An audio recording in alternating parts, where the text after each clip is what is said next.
कैसे? कितनी वस्तुएं हैं जो गंदे तरीके से उत्पन्न होती हैं, हम वो नहीं ले सकते। व्यापार के संबंध में ज्ञान करो। रोटी लेके आ गए खाने के लिए, हम क्या जाने, हमें तो गिलास उन्होंने दिया तो हमने खा लिया, भूख लगी थी। नहीं खा सकता मुनि महाराज। आपको व्यापार के संबंध में ज्ञान है? ये रोटी कहां से कमाई गई, ये रोटी कैसे कमाई गई? मैं क्या जानूं, मैं तो 8 वर्ष में मुनि बन गया, मुझे क्या मालूम धंधा पानी क्या होता है। मुनि बनने के पहले धंधा पानी सीखो, क्योंकि रोटी जो हमारी अंजलि में जाएगी वो आकाश से नहीं आएगी, वो आकाश से नहीं आएगी, किसी ग्रह से आएगी। उससे पूछो ये रोटी तुमने कैसे कमाई है। यदि साधु को व्यापार के संबंध में ज्ञान नहीं है तो वह रोटी खाने का अधिकार नहीं है, क्योंकि पता चला उसने वो रोटी मांसाहार से कमाई थी, अंडे बेच के कमाई थी, हो सकता है कि नहीं, शराब बेच के कमाई थी, जुआ से खेल के आया था, गलत तरीके से कमाया था। हमें क्या मतलब व्यापार व्यवहार के संबंध में कुछ नहीं जानता हूं, मैं तो रोटी खा के जानता हूं। आचार संहिता कहती है आप रोटी खाने के अधिकारी नहीं हैं, क्योंकि आपको रोटी कमाने का व्यापार का कोई ज्ञान नहीं है। व्यापार करना नहीं है, मूल बात ध्यान रखना अपना। नहीं तो कोई महाराज आज का प्रश्न बड़ा खतरनाक हो रहा है, कोई महाराज हम धंधे करने दुकान पर पहुंच जाएंगे, महाराज ने कहा है करना नहीं है, नॉलेज रखना है। व्यापार का पूरा नॉलेज होना चाहिए, कैसे कमाई जाती है रोटी। यदि कमाने का तरीका गलत है, रोटी शुद्ध है, रोटी शाकाहार है, रोटी अन्न ही है, लेकिन कमाने का तरीका यदि गलत है तो साधु से कहा कि रोटी नहीं लेंगे। साधु ग्रस्त नहीं है, गृहस्थी बसाना नहीं है, लेकिन जिस साधु को गृहस्थी का ज्ञान नहीं है उसे साधु बनने का अधिकार नहीं है।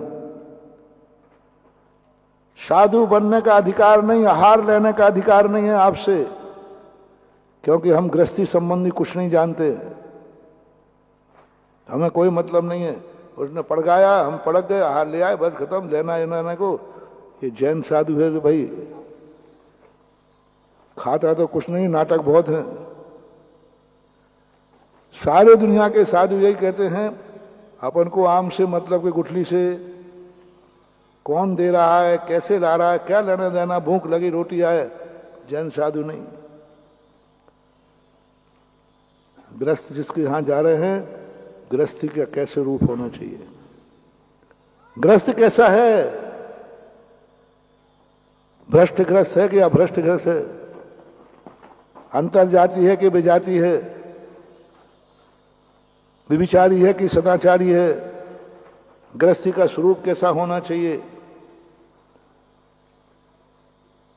इसने विवाह पूर्वक पत्नी लाया है कि कहीं से उठा के लाया है, रखेल रखे हुए है, बिना विवाह के रखे हुए है। अरे महाराज जी इससे क्या लेना, आप तुम देखो आप लोग बहुत इतने 2 रोटियां तो खाते हो, नाटक बहुत करते हो। 3 अंजलि गन्ने का रस लेना था और 6 महीने ऋषभदेव ने नाटक किए ना, घूम के सारे भारत को रुला दिया, सारे भारत को हिला दिया। अरे चुपचाप सब कुछ खाने मिल रहा था, चुपचाप लड्डू आए तो उठा के खा लेते। लखड़ा नाटक करते हैं बहुत ज्यादा। गजब का जैन दर्शन का गजब। 3 अंजलि गन्ने के रस के लिए बोलो, 3 अंजलि का रस गन्ने का कहां नहीं मिल रहा था, ये बताओ कहां नहीं मिल रहा था, जहां चाहे मिल जाता। अरे महाराज को 3 अंजलि वाले वो चरखी वाला पिला देता फोकट में। अच्छा पूछ लो कोई चरखी वाले से कि भैया यदि चरखी वाले के सामने महाराज जी कहें भैया 3 अंजलि गन्ने का दे दे, बोलो भारत में से कौन चरखी वाला है जो नहीं देगा? बहुरीबंद के चरखी वाले, खिमलासा वाले, दमोई वाले। अरे महाराज जी आप तो कौन नहीं देता 3 अंजलि गन्ने का रस? नहीं लिया, नहीं लिया। ऋषभदेव को गृहस्थी का ज्ञान था। किस गृहस्थ के हाथ से लेना, कब गृहस्थ के हाथ से लेना, कैसे गृहस्थ के हाथ से लेना, कौन देने वाला है, किसके आहार करने जाना। अब देखना, ब्रह्मचारी है साधु, साधु को ब्रह्मचारी होने के पहले ज्ञान होना चाहिए, आहार को उठने के पहले, कि गृहस्थी कैसे होती है। जैसे हमने कहा, यदि तुमने कोई रखेल रख ली है तो रखेल औरत रोटी बना के नहीं जानती क्या? क्यों नहीं दे रहे? आपको लेना देना क्या है? कई लोग कहते महाराज जी आप ये दुनिया भर की पंचायत में क्यों पढ़ते हो? हमने किससे शादी की, किससे नहीं की, हमारे घर में क्या है? आपको आम से मतलब है कि गुटली से? दिगंबर साधु कहता है मुझे आम से मतलब नहीं है, मुझे गुठली से मतलब है। पहले बताओ शादी कैसे की है तुमने, किसके साथ की है? कहाँ साधु बन गए, कहाँ ब्रह्मचारी बन गए, और पुराण कौन सा पढ़ रहा है? शादी पुराण। महाराज का भी पढ़ बाल ब्रह्मचारी है, शादी की नहीं, करेंगे नहीं। और टेबल पे देखो तो कौन सा पुराण पढ़ रहे थे? महाराज जी क्या पढ़ रहे हो? वो विवाह पुराण पढ़ रहा। मजेदार चीज है ना। ब्रह्मचारी विवाह पुराण पढ़ रहा है, ब्रह्मचारी महावृत्ति विवाह पुराण पढ़ रहा है, क्योंकि उसको तो विवाह नहीं करना है, लेकिन भक्त के हाथ से आहार लेना है। पुराण पढ़ाया, बोलो कैसे किया? तुम्हारे यहां बताया, बोलो तुमने ये धन कैसे कमाया, क्या बेच के कमाया, ये बता मुझे।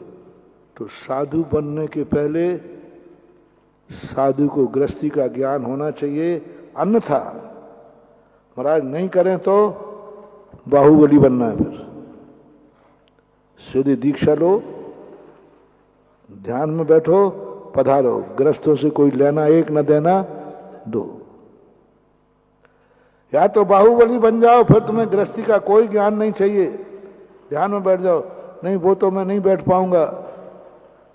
तो आपको गृहस्थी का पूरा ज्ञान हो, साधु बने हो तो, अन्यथा आहार चर्या बनेगी नहीं। तुम्हारा यह 2 रोटियों का आहार तुम्हारे मुनि पद को भ्रष्ट कर देगा। जय हिंद दोस्तों, अगर आपको मेरी वीडियो अच्छी लगती है तो प्लीज़ मेरे चैनल को लाइक, शेयर, सब्सक्राइब करिए और इसी तरह से अपना प्यार देते रहिए। धन्यवाद।